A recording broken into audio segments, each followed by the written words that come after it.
Thursday, May 1st. I'm Rim. I'm Scott. And tonight, Geeknights Thursdays is changing it up, and we bring you The Lounge. Maybe. Or whatever we're going to call it.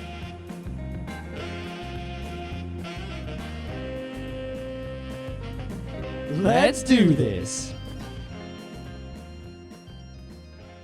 Tonight might be a little weird. It's gonna be half weird, half cop-out. Half-assed. Oh, I didn't even see that one coming. That was good. I'm proud of that. Right. You see, don't get us wrong. Before don't read into this a lot. But we're not getting tired of Geeknights. Geeknights isn't changing. The Geeknights you know and love is not gonna. It's gonna be the same as you've always known and loved it. Actually, this is the last Geeknights.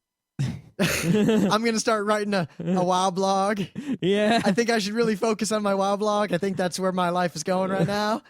The fact that Dave had to point out like 4 days after they'd start, like 4 shows after the joke, it was a joke. We're still podcasting. Didn't you notice that there were other episodes there after the one? Because 50 of their listeners were probably just like, what? It's over. Unsubscribed from the feed, took the bookmark out of their bookmarks, has no idea that Dave Riley is still podcasting out there. And Joel White. And it's weird how it's kind of like how Anime World Order. There's 3 people. There's Daryl, Clarissa, and Gerald. But I always just kind of mention Daryl Surratt and leave it at that. Nah. I kind of only mention Dave Riley. And I say his whole name, too. What's up with that? Because there's a lot of Daves. I don't know. If you just say Dave, it's like, which one? Just Dave Riley kind of rolls off the tongue. It's not like Scott, where there's only one person named Scott, so you don't have to say any last name. Yes, there's only one person named Scott. That's right. Scott Johnson. Because I do recall back at RIT. No, his name is Scott Johnson. You see, my name is Scott. His name is Scott Johnson. Well, I remember there were a bunch of ways we tried to deal with that problem. First, we called you Scott Prime. That didn't last very long. Yeah, but I remember you tried to spin it like, but it's like Optimus Prime. Right, because, if I'm Prime, that's like 1. So the other one would have to be like Scott Squared, which is No, Prime is the alternate, the one that came after. That means that Scott Johnson was the one who came before, and you're just a weeper. So before Optimus Prime, there was just Optimus? Yes. Where was Optimus? Doing geometry somewhere. No. It was Optimus Prime. You know where he wasn't? Teaching Starscream how to shoot. Or, I could say that for any Decepticon. Yeah, pretty much. Anyway. You can't aim for shit, Shockwave. I think Shockwave was the worst of them, but Starscream was no good. He never hit anything. No. Anyway, if he did, it didn't do enough damage. If you couldn't tell, we're changing up the Thursday format a little bit here. Yeah, Thursday was always hard to come up with episodes, and in the calendar right now, we sort of filled it in, but all the episodes are like cornball. It was like, sort of like stupid versus arguments, like this or that. Or what if I was a spaceship? Yeah, what if I was a spaceship? Filled with I don't know why I put it in that calendar. Yep. Every week I'd look at it and go, what the fuck is that? And I'd push it back like a month, and then a month would go by and I'd see it there again. I'd be like, why did I even put that in the calendar? Yeah, the Thursday calendar is pretty much filled up with who would win in a fight episodes and what if episodes. And while those could be occasionally fun, Thursday is not going to become what if day. Plus, more to the point, there's kind of 2 driving factors here. And that one, we've been doing Geeknights for a long time now. We're pushing some 500 episodes. We started in 2005. It's 2008. 2005. We got like 500 episodes now. It's crazy. And on one hand, I'm not getting tired of it, but I feel like we should switch it up a little bit. Like it always, I don't know, Monday, Tuesday, Wednesday are like these solid shows where it's topical all the way through. And Thursday, it's kind of like the catch-all, for various rants and tomfoolery and whatever. But I feel like if we made the format more conducive to more laid-back talk, we'd probably end up covering a lot more interesting things. Well, I think really what we need to do is, on the one hand, we need sort of less structure on the Thursday, all right, to separate it from the other days. But on the other hand, we need a little bit more structure to enhance the creativity of what the hell are we going to talk about? Because, it's when you have, we always talk about this, but when you have limitations, that's when you can be more creative. When it's just anything goes, it's very difficult. So I think by narrowing, the thought process for Thursday, we can come up with better ideas of what to do the show on. Well, part of it too is that we're still going to do Thursday shows, same as always. I think it's just more that the the format for Monday, Tuesday, Wednesday is really coalesced, and we used to debate about whether or not the news should be germane to the topic. We had long debates about whether or not, like on a Wednesday, we would always only talk about anime news, and we even for a while considered only anime, manga, or comic related things of the day. Mm-hmm. And we still aren't. I mean, now it seems like we keep the news topical. Things of the day are only topical if there's something great, but I feel like we kind of try to sneak in the cross-pollination a little bit, because our thing is our whole shtick is pan-geekism and how you can always get into another geekery. Yeah, but yeah, I think generally what we've tried to do is we lean towards using a relevant news and thing of the day, but if we can't find one, just fuck it and just do whatever. Our long-term goal is, I feel like, if we alter the format of all the different shows a little bit based on the topic. So, like, if we kind of change Wednesdays into, instead of, the rigid format of opening bit where we talk about nothing, news where we, like, read Anime News Network. People know the format of the show. Yeah, but, like, it's so rigid. It's like, we do this, and we do the news, thing of the day, and then the main bit. Yep. Then we kind of trail off. I think what we need to do is we need to tweak the format of each day such that it's still Geek Nights, but, we change the Wednesday format to be more conducive to anime, manga, comic talk. And we can tweak the format of Tuesday so that maybe all the days won't have the same format. They will just have formats that are custom to the topic at hand. Now, I mean, we started this, Scott's Box was kind of an experiment along those lines, because the original concept for Geek Nights, I mean, we're talking many years ago. Was Pillow Talk with Rim and Scott? Well, after that initial, wow, yeah. You know what? If we'd had money, we probably would have started doing a radio show in, like, 2002. It would have been about January 2002. Yep. We would have started podcasting. Something like that. But no, luckily for all of you, we didn't have any money. We would have been the first podcasters before podcasting existed, before everyone had iPods. We would have just had this radio show. We would have just had this blog, basically, running on, like, Perl that was just links to MP3s. We would have hosted RIT's bandwidth would have been like, hey, and they would have shut us down, and we wouldn't have been able to afford any other bandwidth. Actually, knowing RIT, Al Biles or someone probably would have, like, gotten us official RIT business. Yeah, maybe. But in return, we would have had to probably give up the show when we graduated. Something like that. But the original concept after Pillow Talk with Rim and Scott was that we would have a show that's like a late show, and we'd have, like, 15 different bits. Like, there's the opening bit, there's the news bit, there's the, like, review bit, there's the topical, like, op-ed bit, there's the bring a guest in for 5 minutes bit. And every show would be, like, a different collection of these bits depending on what we had put together. Like, yeah, so a Monday show might have been the opening bit, and then we do the science news bit, and then we do, like, this things of the day, which is like this aside, like we break in and do the things of the day, and then we come back with the science minute that we do every Monday, and then we do, like, the main show, and then we end with the reader feedback thing. Yep. That would have been great, and we probably would have done that if Geek Nights was one night a week, because changing up like that would have required a lot of work, and there's no way we could have pulled that off. Yeah, we would have had on. to come up with all those different bits, and That then wasn't the each hard and every part. episode we would have had to select which bits we were going to do and figure out exactly what we were going to do in them, and then ordered them and figure out how much long they were going to take. And now, we could have done that. What really stopped us was the fact that way back then, early on, it took a long time to do post-production, and it took us a long time to do pre-production for what little we were doing. So we knew that sort of complex format was way out of our league, and we didn't even try it. But now, post-production, it takes me longer to type the post that you see in our WordPress than it does to edit, upload, well, maybe not upload because Libsyn's so slow, but to edit, to put together, to filter, to process, to make the MP3, to make the ID3 and all that. It's faster to do all that than it is to type the WordPress. Yep. Geek Nights does not take us very long to do. all right. But at the same time, I don't know if I want to go back to the days of Geek Nights taking 3 hours every night. No. So here's what I'm thinking. I'm thinking that we should have sort of different types of Thursdays, and then we could cycle through them. That way, each individual Thursday episode, we can sort of focus and come up with something to do the show on more easily, but it won't be the same thing every week. So we could do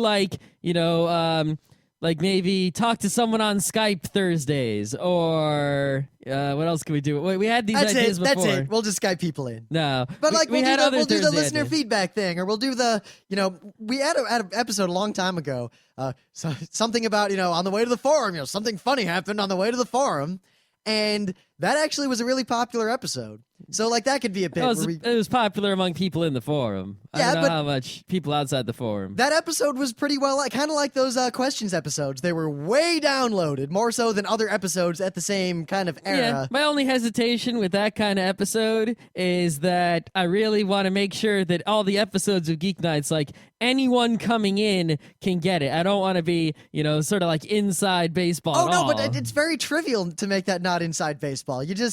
You go through well, we're going to try it in the second half of the show again, and I think you'll see it'll work pretty well, even if you don't even know what Geeknights is. But the long-term goal is that. But I think the short-term goal is all we're going to do to have the most impact and to learn the most the quickest is to kind of, Geeknights Mondays will be science and technology, and Geeknights Tuesdays will be gaming, and Wednesdays will be anime, manga, comics. People know, why are you repeating all this stuff? Because they're rigid, because that's what you do. But Geeknights Thursdays are not going to be Geeknights Thursdays, blah, because it's kind of this nothing thing. It's going to be Geeknights Thursdays or Geeknights The Lounge. I think that's going to be the title. You really like that lounge idea. I don't know. I like the idea for now of just making Thursday. There's no format in terms of we do the news and then we do the main bit. Instead, we might do bits. We might just talk. It'll be kind of the laid-back, relaxed show, because the Friday Night Party line was really fun when we're on it. We rarely have time to be on it anymore, but that sort of laid back kind of just talking. You're not quite, like, you got a vague idea where you're going, but you don't plan everything out. You don't have this rigid news thing of the day thing set up, ready to go. And I feel like it'll be more natural. It'll be more fun for us. It'll make Thursdays this kind of easy thing to just sit down and talk. And I don't know, people seem to like the conversational style. Yeah. I just think we should have like 4 or 5 different, because if it's just talk about whatever, then it's, just the lounge. Oh, yeah. That's sort of, we're stuck in the same place. We got to be like. Well, see, not so much, because talk about whatever. No, when I say the lounge, I mean, it's more that we don't follow the format of news and then a main bit. No. We might still have a topic, but we might just talk about the topic the whole time, or we might talk about the topic for the first half, and then for the second half, we Skype someone in, and then all of us talk about the topic. We could do that. I'm thinking, though, if we sort of had, we could do Geeknights Thursday movies, or Geeknights Thursday, right? And then, or Geeknights Thursday, we could book club, right? Like, people have always wanted us to do regular old book club of normal non-comic books. You want a book club? Read The Darkness That Comes Before. Yeah, that should be our first one. But good God, read those books. The Prince of Nothing, R. Scott Bakker. We could sort of we could do each one of them once a month or every other month. So it's Thursday would actually be a bunch of at the same time, my only problem with doing them all once a month like that is now we're suddenly back into it's the third week of the month. We got to do the book bit. Well, no, we could just do is we could have, we come up with, we have Thursday books, we have Thursday Skype someone, we have Thursday, movie, we have Thursday something else, right? And then we just sort of come in on Thursday and pick one of them. Yeah, and we can also get to the point where some Thursdays we just choose 4 bits. We could do that too. But I think that's all still long term. Right now, all we're going to do is change the style of Thursday. So we're still going to have a topic. Every show will have a topic, but basically, cosmetically, all we're doing is getting rid of the news. I guess for now. But it's more that I think we'll have a more conversational style, and I think Geeknights Thursdays over the next few months is going to evolve rapidly.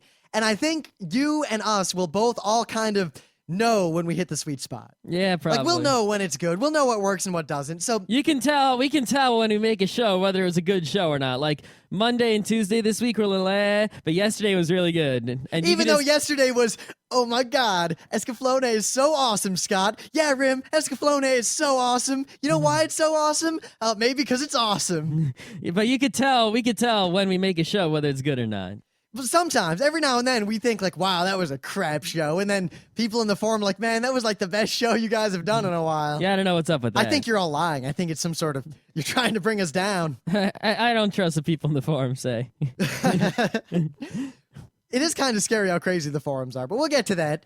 But seriously, I think Thursdays are just going to become this kind of evolving thing. And we debated whether or not we should do this kind of experimentation in the experimental feed, but the decision, and you'll probably There's still see... going to be experimentation in the experimental feed, but it's going to be Yes. more crazy experimentation. There hasn't been a lot in that feed. There's been almost nothing in there because we have been very busy, but we've actually recorded a lot that's going to go in there. I just have to kind of parse through it and figure out what's worthwhile, and some things Well, we it's recorded... experimental feed. Stuff doesn't have to be worthwhile. It just has to be worth the lip sync quota. Yeah, some of them aren't even worth that yet. Yeah.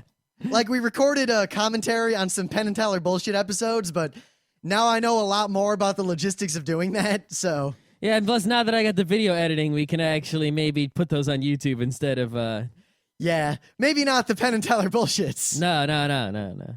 But for now, we're just... This experimentation with the format is going to be in Thursday. Experimentation with, what if Rim and Scott just yell into a microphone for 10 minutes is going to be in the experimental feed. Pretty much. And also, you might have seen in the forums, there's the Geeknights Select feed. That's not going to be public for like a month because I got to figure out how I'm going to do that. Yeah, I don't know exactly.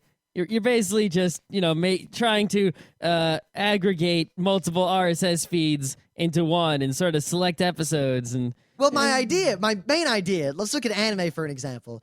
Geeknights Wednesdays is anime, manga, comics. What if we made a feed that was out there that was just the anime episodes only of Geeknights? We could do that really easily. Yeah, and the anime episodes of Dave and Joel, which I could parse out pretty easily and automatically. And Anime World Order, because they're anime. And then you've got this feed for people who just care about the anime, because, we broke up early on. We decided to have these 4 different feeds for Geeknights.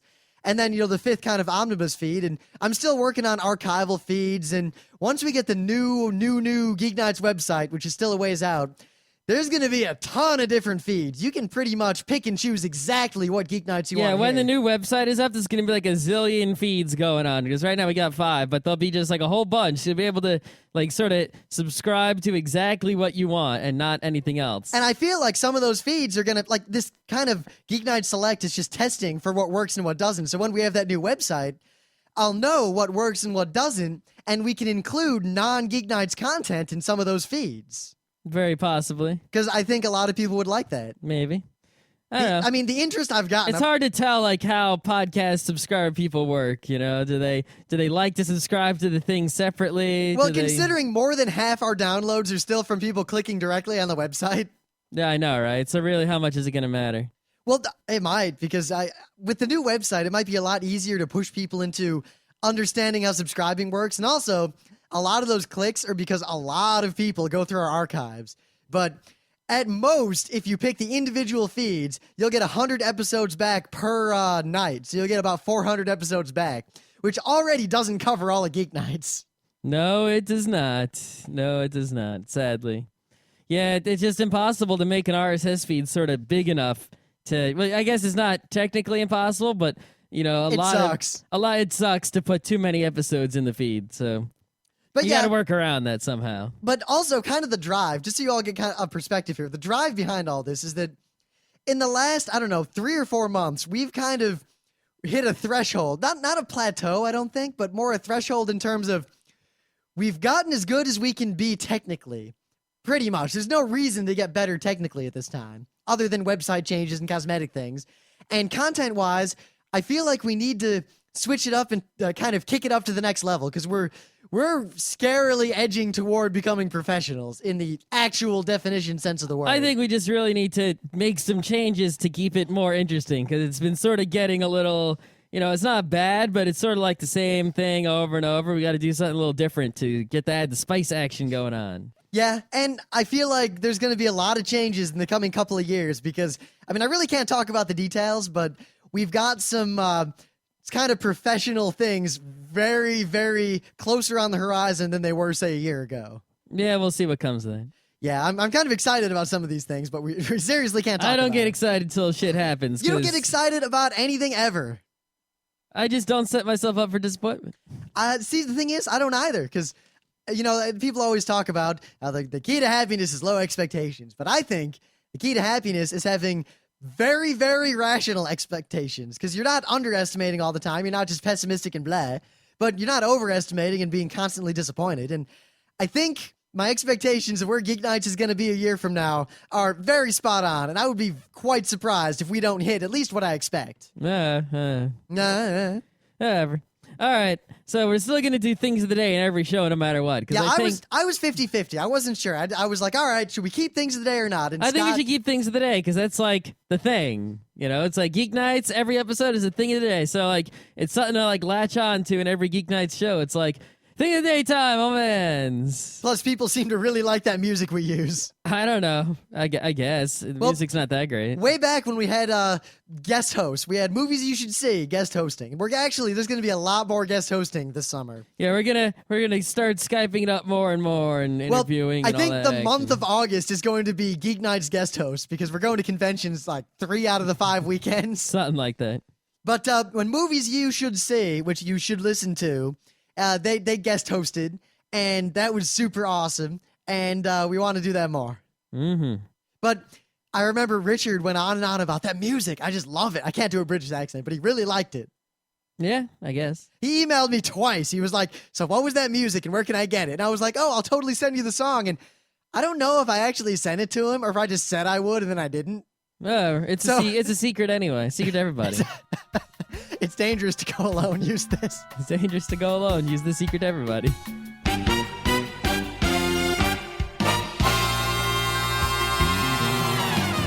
So anyway, I guess that music was good, but things of the day. Now, this is all from Michigan, and Scott even asked me when I showed it to him, like, is this some Michigan thing? And I don't think so, but the fact that there's more than one of these in Michigan, I don't know if I just was out of the loop. Maybe this is from the other parts of the hand that I never went to so much, but the idea behind this video is great, and the video itself is great, so I feel like this is good thing of the day quality. Also, it is from neither Dig nor Colleague Humor.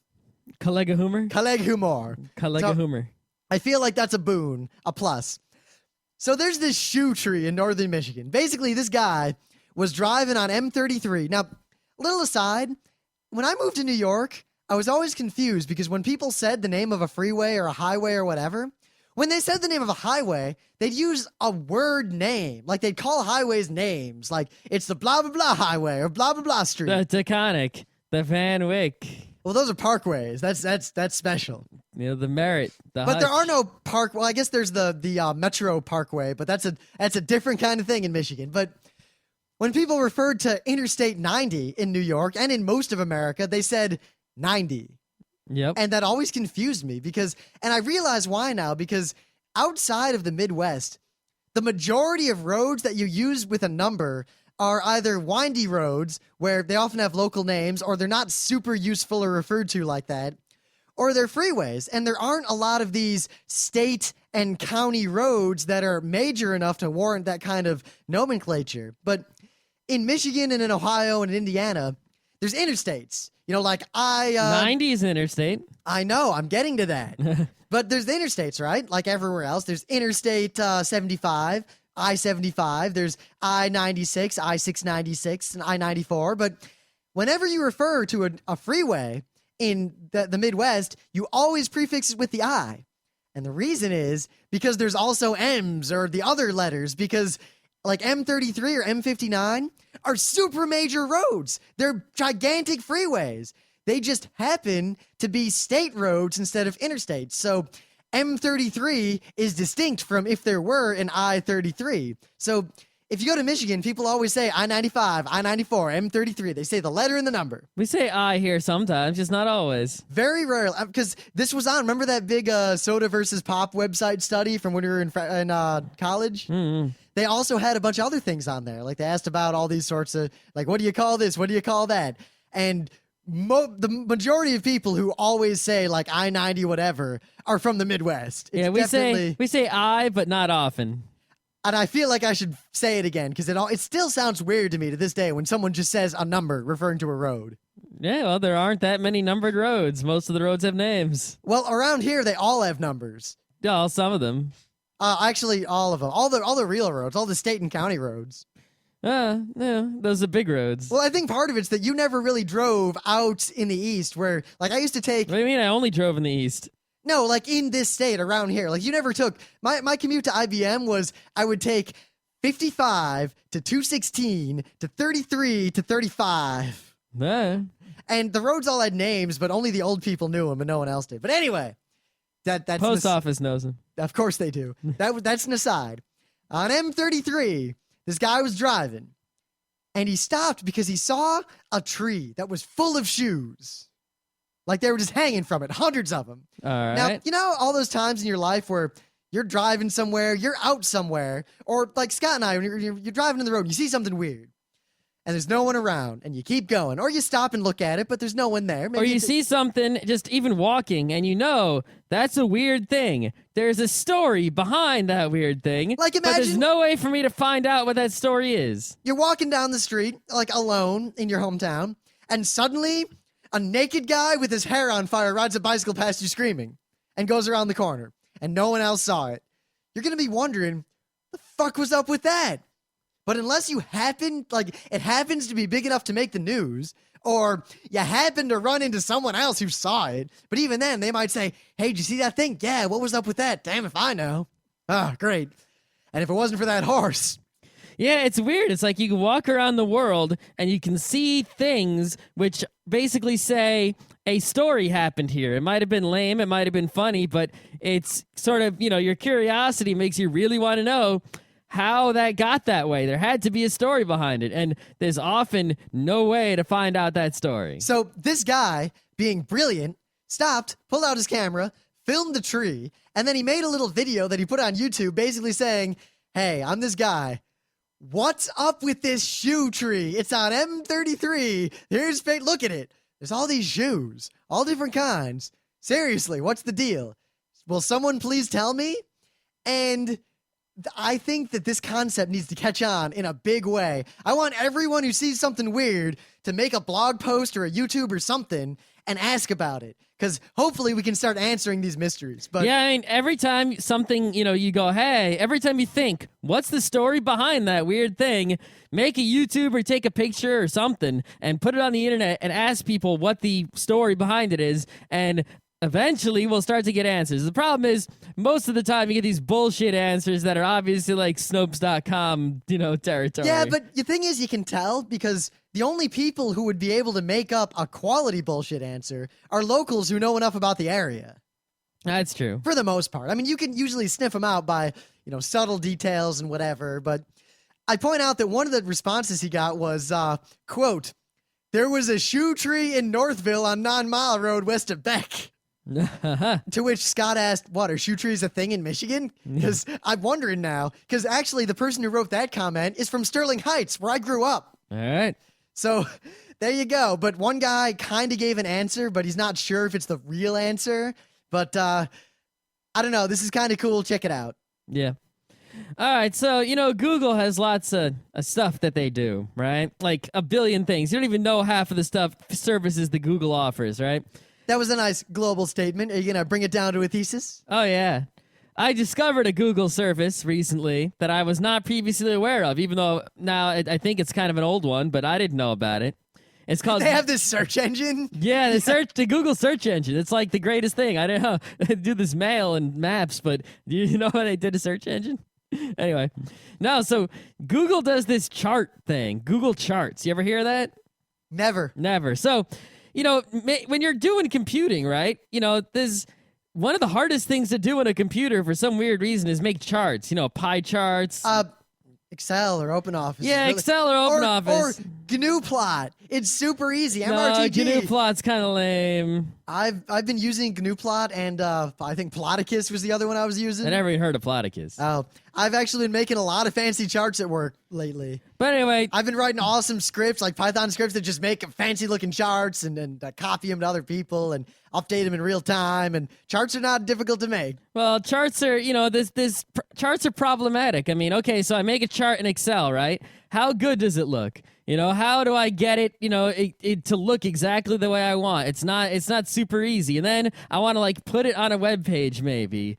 Or maybe I want to dynamically generate charts on my webpage. Well, now I need to go and get some PHP library that does charting and Python script plus GNU Plot or Ploticus. It does a lot of. It's not as good as it could MRTG. Be. No, and I want the charts to look good too, right? Google Charts makes this a billion times better than all those other solutions that we just rattled off there. The way Google Charts works is very easy. You type in a URL to Google Charts, then you type /, then you type in all the parameters for the charts, like the data and the labels and the type of chart you want, and then you push enter. And what will happen is an image file, like a ping, will load that is your chart, and it will load pretty much immediately. Huh. So you make, say, a web application, right?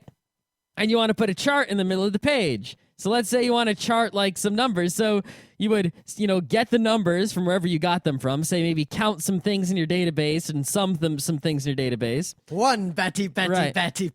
So take those counts and those sums, put them inside a URL, put the URL in an IMG tag. Boom, you have a beautiful, wonderful, amazing chart on your web page that's just an image. People can right-click on the image and save it. It's just an image. It's not anything weird, no flash, no bullshit. And it just works, and you can make really cool charts. And this is even useful even if you're not making a web page, because, okay, I want to make a cool, radar chart. So I type in the URL for a radar chart, I push enter, the chart loads, I save it, then I put it in a Word document or something. It's just an image. Google generated the image for you based on the URL you typed in. So Google Charts is super useful and super awesome, and I can't believe I never discovered it before, but I'm totally using it for all charts for now on. You got to see this, man. It can make some crazy kind of charts. All right. So we wanted to Skype someone in and do that for fun, but while I was digging out the cables to hook all that back up, Scott discovered that no one wanted to talk to us. Well, some people did want to, but it was going to be more trouble than it was worth. And, you didn't get the cables out, and we was getting late, and I want to eat. And so you want to eat? We didn't get anyone to, basically go for it quick enough. We needed someone basically to just jump on. But luckily, a funny thing happened on the way to the forum. That joke is really not funny. It's not funny. It's not a joke. It's a reference. There's a big difference. I know, it's a little grating. A joke was when you called me a weeper yesterday. That was a good joke. That was real good. Anyway, so yeah, we've only done this, I think, once before, so I don't feel too bad about doing it again. We're just going to, go through the forum, and hopefully looking at the forum will spur discussions. That will basically kill time for the rest of the episode. One thing I can say, though, is our forums are really rocking, kind of scarily. They're too rocking. I can't keep up with them. I'm 4 pages back, and there's 50 topics unread that I haven't even looked at. Yeah, I'll sort of middle click on every unread thing by habit, but most of them I just end up closing. I'll be like, open, close, read, close, I'm thinking what we're going to have to close. do is we might maybe have more categories or something. But in the end, what we really need to do is I think people are going to have to start using the categories as their default view, because otherwise there's more things said than fit on the front page all the time now. And our forum is almost a chat room in some regards. And while that's a good view and it's fun to do that, I feel like you're better served by just having, categories open and kind of using it like a traditional forum more. Yeah, the thing is I like vanilla mostly because it didn't do the categories and it sort of put them in the background. And I like the full-on discussion more than the categories. Yeah, it's getting crazy. Yeah, I'm fine with it. Whatever. I can say one thing. It's funny to see all the political threads because Scott seems to make a point of coming in and talking about how little he cares about politics. That's right. That's the best thing to do. Quote, Scott, I was happier about politics when I was a kid and didn't know or care about the difference between a liberal and a conservative. Yeah, those are good times. Good times. Well, you see. When I was in first grade and they passed out little pieces of paper and said, vote for, was it Bush or Dukakis, I think, right? Was that it? And I forget. And I was like, Bush, because his name is funny. Those are good times. Things are much happier then. I campaigned on behalf of Clinton in my elementary school's kind of mock election. Yeah, when we got around to Clinton times, I still didn't know the difference between left and right. All I knew was that every politician on TV was a bullshit liar, piece of shit, and I hated all of them. See what I learned? And I couldn't trust anyone, and everyone sucked. It was actually kind of sad. I remember I was in 10th grade. And I knew about politics, largely from reading Bloom County when I was younger. So I knew a lot about 80s politics.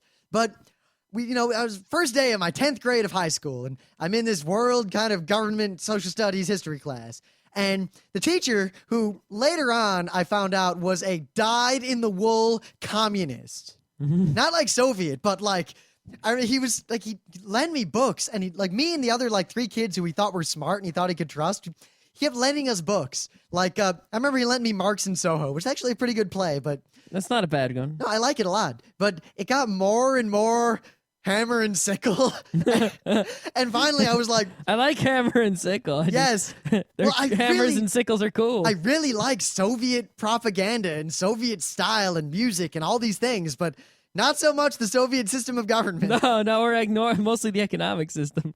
Yeah, but the economic system in theory would have been cool, but A lot of things in theory are cool, but it's very rare that something in theory actually works in reality, except for memristers. Memristers. Memristers. Where was I going with this? There was You something weren't I was going gonna. No, anywhere. I was going somewhere. You're talking about the politic threads. Oh yeah. But what was I gonna say? Communism. But it wasn't communism. Well, I you were something- done. You want to go? Let's move around in the forum some more. Oh right. 10th grade.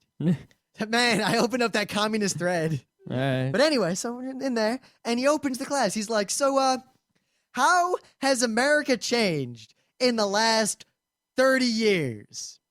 And I raised my hand, and everyone else raised their hand, and someone else, like, gets called on, and they said something stupid. Like, it was... How it, stupid could it be? it was like, people are older now. No. Try. Okay. And the thing is, it wasn't like they were being funny. I don't even... Anyway. But then I said, well, it seems like in a lot of ways we've kind of moved toward the left. Mm-hmm. And the teacher was like, oh, that's an interesting observation. I would argue this move more towards the right, but it depends on whether we're talking about economics or politics. And then the rest of the class is like, what? And then the same girl, the girl who was famous for asking at one point, so, do we still have troops in Vietnam? And wait a minute, we used a nuclear weapon? Did it work? Good God. This girl was not but she asks, like, what do you mean to the left?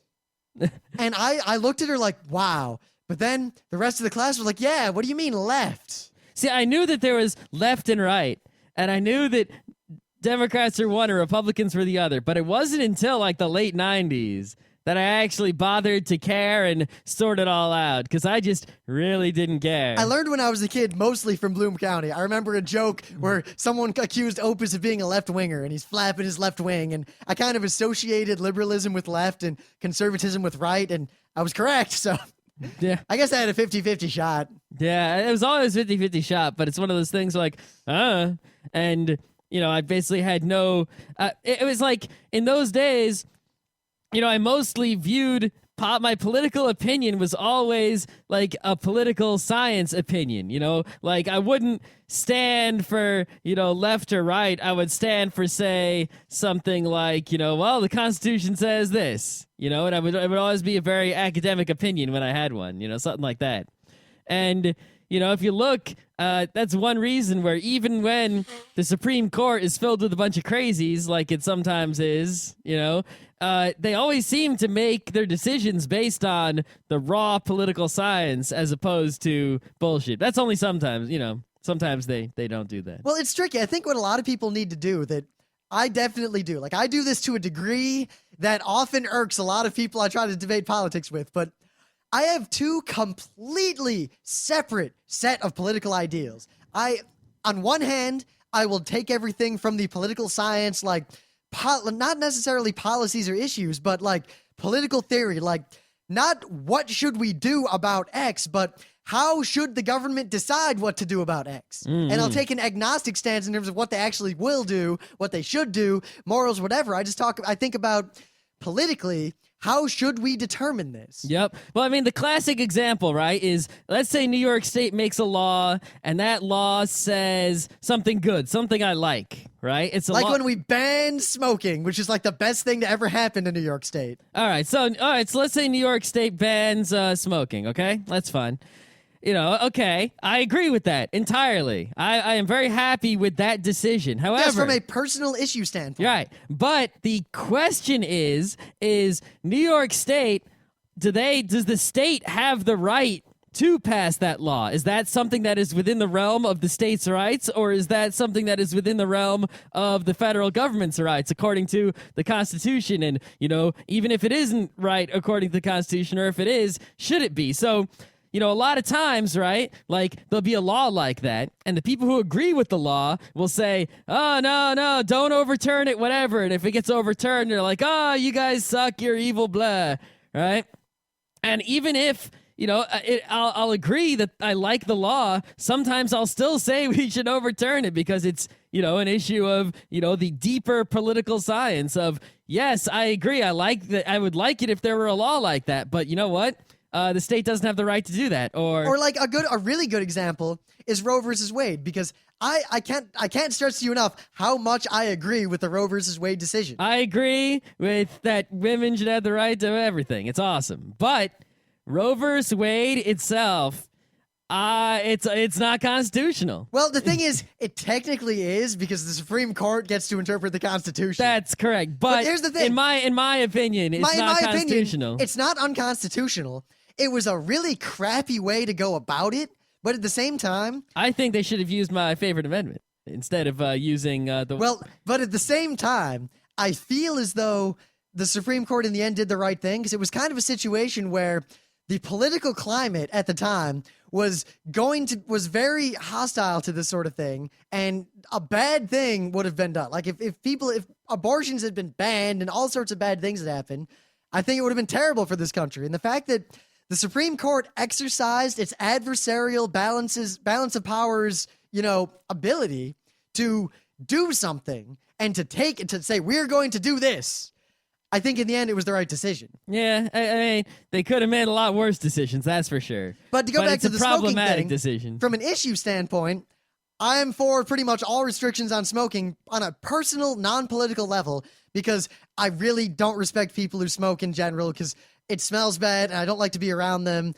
and just the smell of it really, really bothers me, and I'm totally cool with banning it. And it's really hard to respect someone who poisons themselves knowingly. Like if you walk out, however, I've got a Corona in my hand, half finished. No, it's but even so, I mean, imagine if someone came up and they were a really smart doctor or something. They were going to give a speech at TED, right? And right before, right, they give the speech, they're like, "See this? This is enough cyanide to kill someone minus a little bit, so I'm not actually going to die." And then they drink it, and you're like, See, I don't look at it what's from that wrong with standpoint. this crazy guy? I don't care what people do. I don't care if they're poisoning themselves or anything. No, I don't care. No, but it's kind of like, you're crazy. But no, I'm not going to respect you. My personal non-political issue is simply that I dislike cigarette smoke. So in an adversarial kind of governmental system, a democracy, I fight to get what I want, and other people fight to get what they want, and hopefully the political process balances the needs of the many with the rights of the few in order to come up with the best possible workable solution between all the different wants, needs, desires, and etc. of all the people. So my issue stance is ban it all. My political stance is New York State has the right to do it, and the constituency, by and large, the vast majority of New Yorkers wanted this ban. So I feel as though politically it was justified, and I feel as though it's more of a state issue than a federal issue. Now, if we got to the point where a city in the state wanted to override it or overrule it, I'm not really sure how I feel, but that's a state constitutional issue, not a federal issue. Yeah, we should read the state constitution of New York. It's interesting. I haven't read all of it, but I've read certain passages that have been very relevant to issues I've been concerned about. I don't know about whether or not a city or a municipality or county should have the right to overturn smoking legislation, but I definitely feel that the state of New York is well within its rights to regulate smoking however it will see fit. Oh, yeah. All right, let's move around the forum a little bit more, see what else is in here. All right, okay, here's some basically, things dragged up from the past. Someone says they're starting a retro gaming collection, right? Now, I've gone on a rant about collecting before, and collecting is a geekery, all right? But Scott's a little more vitriolic than I'm going to be. Yeah, but collecting is a waste of time and money, pretty much. Why are you going to basically... Collecting is basically enjoying having things. Why do you want to have things? Having things doesn't do anything for you. I mean, if you like video games, right? All right, Scott. I don't think you need to go into your stupid rant again. But Dune. On one hand, I wanted Dune because I wanted to play it. But on the other hand, I'll admit that I enjoy the fact that I have this old, out of print, rare board game, and I can be like, check this out. Not and I have my really. Atari 7800. I can be like, check it out. We have emulators, but let's totally play the Atari on the Atari. Oh man, this is fun. I mean, when we brought that Atari to Katsucon, Right, for playing it, not for collecting. but even just look at, and people walked over and they're like, wow, an Atari. I Well, was like, that's the. I mean, if you had, there's nothing wrong with having old things, right? And there's nothing wrong with. In fact, it's better to share your old things that might be rare with other people. That's the purpose of the things, is to be enjoyed, right? The kind of collecting that bothers me is like, comic books. They have like the slabs where you take your comic book, you give it to these people, they'll grade the condition of it on a scale from 1 to 10 with a decimal point even. They'll put it in an unopenable like plastic thing, and then it's like, oh, this isn't going to be read anymore. It's now an item to be bought and sold and blah. And they're doing the same thing with video games now too. Like they're museums. yeah, but the point of a museum is that people come and enjoy the thing, right? By looking at it, but you got to preserve Well, no, it. but if there was a video game museum, the video games would be playable. Well, no, in the museum. No, not necessarily. I mean, like, look, that Game Boy that was blowed up in the first Iraq War and still works. You don't let people touch that. You No, just look but at it. yeah, well, I mean, if you had a video game museum, you would have to have playable video games. Yes, right? but you would also have a lot of rare items or like rare video games, like that Atlantis cartridge, probably like behind glass, and you just look at them and enjoy them. You Yeah, don't play but you would also have some that were available for playing. Yeah, as but well. some and not all doesn't really agree It's with like your you would argument. take the desert, the destroyed in war Game Boy sitting there, and then you would have a normal Game Boy sitting next to it for playing. Well, if you could, but the fact that you also have things under glass that people don't touch to preserve them. Yeah, You're But both. the point Someone's is, got to preserve it. At least one person has to preserve Right. the original whatever. the point is that you're sharing them, and you're not just hoarding these things and sealing I them for think your sake of obsessive I compulsive think disorder. most people who have collections love nothing more than showing them off. Yeah, but a lot of people, they just keep these things in their houses, and I think they love nothing more than organizing. I think you're I making think a they're lot of obsessive, assumptions. and a lot of them, they're in it because they talk about, oh, it's an investment. That's when- a completely separate argument. yeah. You're projecting a lot of your thinking onto other people who might collect for other reasons. No, I'm pretty 'Cause much. I see if you're collecting and you aren't opening a museum, and you're not playing, it's like Whatever, Scott. I think No. your stance on this is kind of collecting is not cool. whatever. Collecting is What- obsessive Scott, compulsive and stupid. I disagree with you pretty much almost all the way. No, The only collecting I think is kind of dumb are people who collect for a profit, because there's so much better ways to invest your money. And you know what? I can't give you a specific example, but I work on Wall Street. I know. No, There are better ways to invest your money than collecting crap. Yeah, collecting stuff is not a good investment, but There's nothing wrong with collecting something because you think it's cool and then showing it off to people. Like, check out my collection of old Atari games, or check out my collection of these old ass records. Look at these things; they're ancient. well, I mean, if you're gonna sit around listening to records, it's cool. If you just have records on the wall, Well, you can't listen to those records; or you'll destroy them. No, what's the point of having them? A historical artifact? Then put it in a museum if it's a historical artifact. Why are you keeping it in your house? Why not? The museum the museum might not even care. Or start a museum. That's beyond the resources of most people. You could just turn your house into a museum. I think your stance is really, really silly, and I think No, you project way too much. people who are collecting are getting enjoyment from the owning of things. So? That's the definition of like consumerism and materialism and everything that's wrong with the world. Actually, no, it's not the definition of consumerism. It's only the definition of materialism. It's the And same shit. There's not that.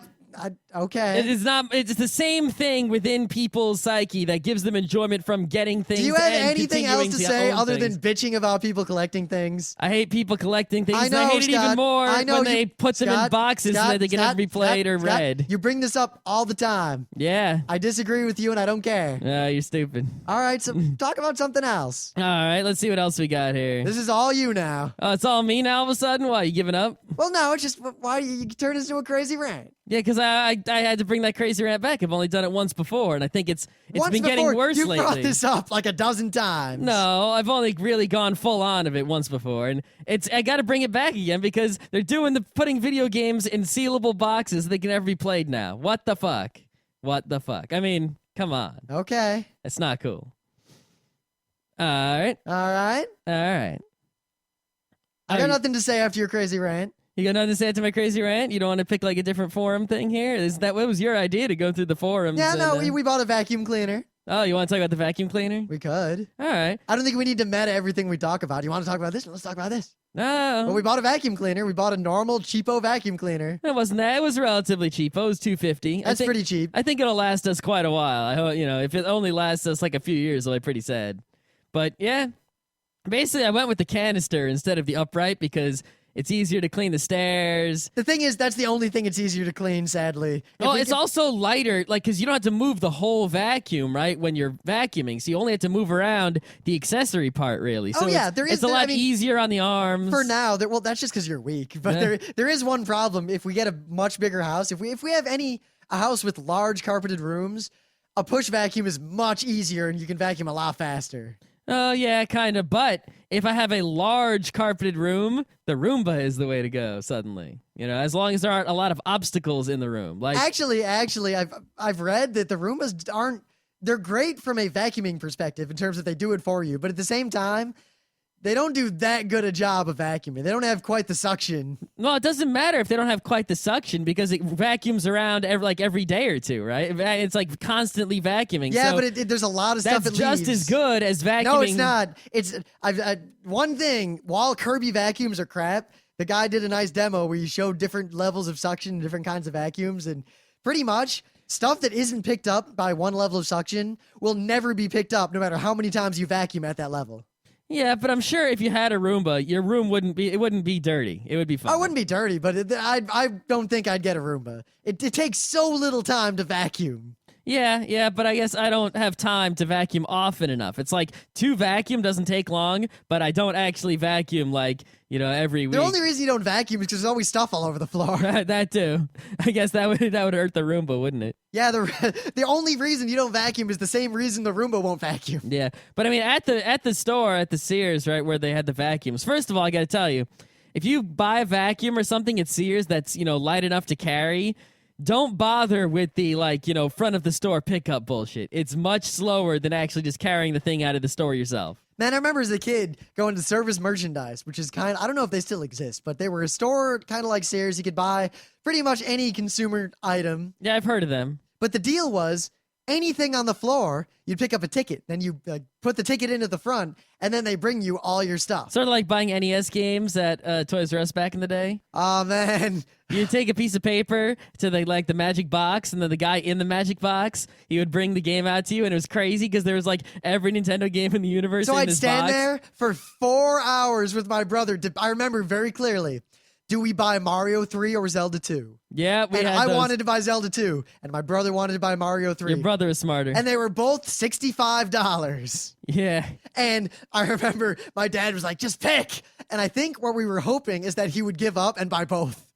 Yeah. Just so we could go home. But no, he was willing to stand there for 4 hours until we had to pick one. Yeah, kids these days, they don't have the dilemma of picking NES games at Toys R Us. Those are good times. Yeah, well, kids today just get every video game they want, I guess. I don't know. It seems to be what happens. I don't know how it goes. I don't know. Well, it's weird. It's also easier to pick nowadays because there's a lot more information out there. We had to judge a lot by the covers of games and what games our friends had. I bought Hydlide new. Yeah. Because that game looked awesome. That wouldn't cover. happen nowadays. Or Nobunga's Ambition and Dr. Chaos. Dr. Chaos. I played Dr. Chaos at a friend's house. But I'm going through the forum. You can kind of tell who succeeds and who fails at making threads because it's like one thread has 3 comments. One thread has 1. One thread has 1,000. Though I got to admit, this is definitely a meta forum thing that non-forum people won't care about. But all right, Lord Yupa, you don't need to make 1,000,000 super generic threads. You can let that be. Yeah. You're better off posting in an existing thread than making a new thread. That's a general kind of advice to all of you out there. Yeah, I think that's true on pretty much every web forums and news group and such. Anything else going on? I don't know. I feel like we're winding down. I feel my hunger rising. I'm going back. I'm trying to find some old ass thread.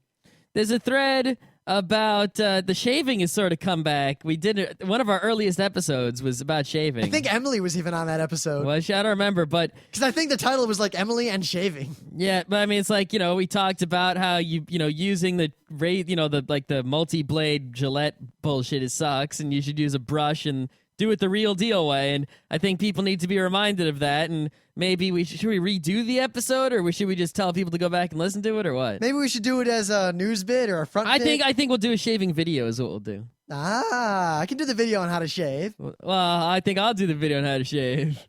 Well, I think you should film it, and I'll be the one doing the shaving. I think I'll be doing the shaving, and I'll just have the camera sitting there on a tripod. That'll be awful, but that's all you. That's all right. Maybe we should make Scott versus Rim shaving battle. I think I can make a better shaving. I don't know about that. Because I do the proper technique. I do the full 3 passes. Yeah, whatever. You and your bullshit. My face is real smooth. Yeah, whatever. Plus, unlike you, I shave every day. Yeah, it's not necessary. It's very much necessary No, with it's me. not. Yes, it is. No, it's not. Anyway. Okay, well, the thing is, you always look like you have this horrible stubble that never goes away. And Even if I shave, it doesn't go away, so what is the point? it would go away if you did the 3 passes. No, I'm not doing no passes. Have you Plus, ever done them? I'll get some ingrown hairs, so fuck All that. right, you got the Jew face problem.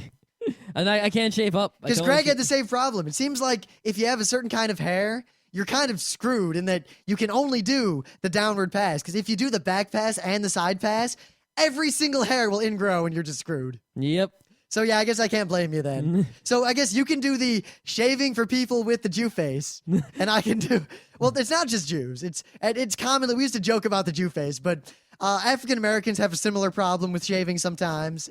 Anyone with sort of really thick sort of pointy hairs, as opposed to because some people when they grow a beard, it'll be sort of like really rough and pointy. That's the kind of that'll get the ingrown hair. Yeah, I have the really fat hairs, just kind of pop out no matter what. They'll never grow back in. Kind of beard that's like more flowing would be more of a non-ingrown hair. Curly beard. hair really hurts too, but I just swang back to the bottom of the forum. All right. And the bottom post here is so old. I'll end on this, I think. This is way back when we put in this new forum.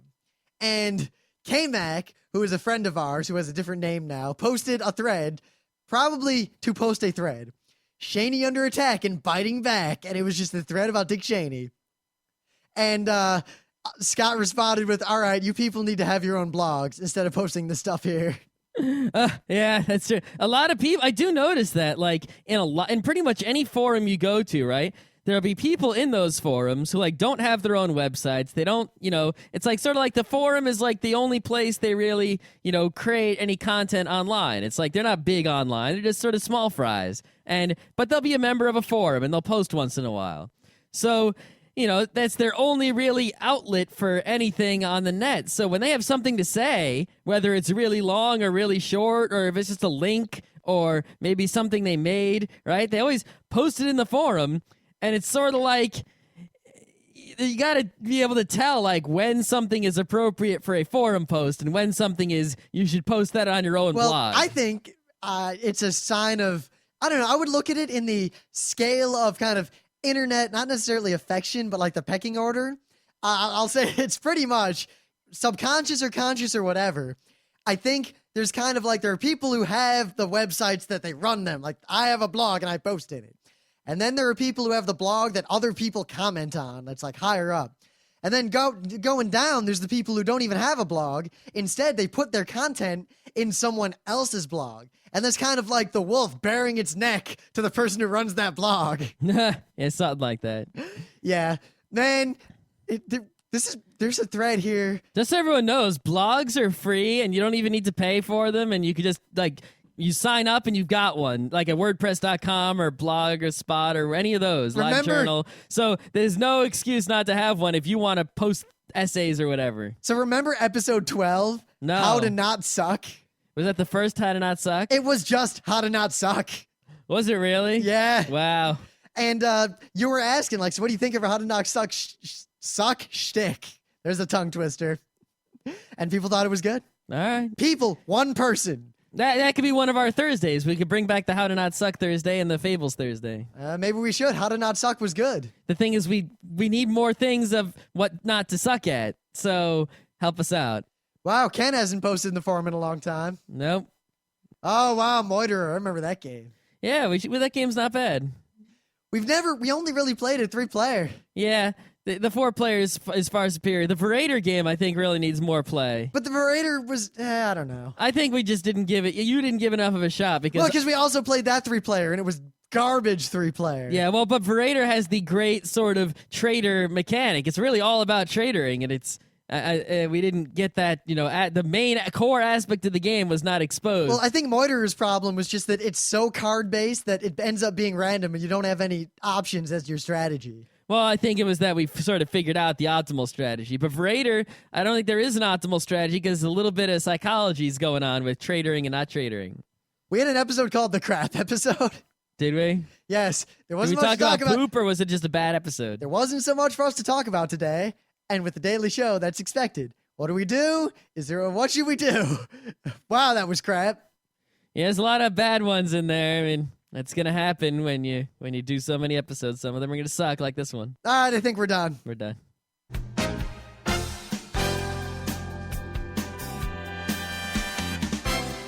This has been Geeknights with Rim and Scott. Special thanks to DJ Pretzel for the opening music. Be sure to visit our website at www.frontrowcrew.com, where you'll find show notes, links, our awesome forum, a link to our Frapper map, and links to all the RSS feeds. We say feeds plural because Geeknights airs 4 nights a week, covering 4 different brands of geekery. Mondays are science and technology. Tuesdays, we have video games, board games, and RPGs. Wednesdays are anime, manga, comic nights. And Thursdays are the catch-alls for various rants and tomfoolery. You can send us feedback by email to geeknights@frontrowcrew.com. Or you can send audio feedback via Odeo. Just click the link that says Send Me an Odeo on the right side of our website. If you like what you hear, you can catch the last 100 episodes in iTunes or in your favorite podcatcher. For the complete archives, visit the website, which has everything. Geeknights is distributed under a Creative Commons Attribution Non-Commercial Share-alike 2.5 license.